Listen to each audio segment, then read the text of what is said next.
नमस्कार, मी कीर्ती गायकवाड. स्वागत आहे आपलं आय न्यूज 28 मध्ये. चला तर मग जाणून घेऊयात महाराष्ट्रातल्या ताज्या घडामोडी. काय होणार 2024च्या लोकसभेच्या निवडणुकीत? सांगली जिल्ह्याचे खासदार कोण होणार यासाठी आज मतदारांनी आपले मत देऊन मतदानाचा हक्क बजावला.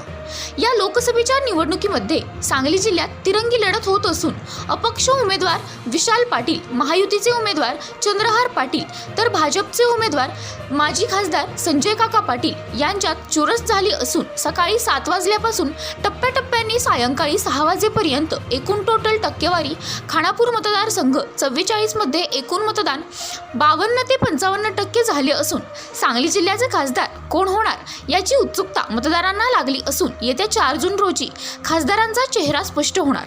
इंडिया न्यूज 28 सांगली जिल्हा प्रतिनिधी दिलीप गायकवाड.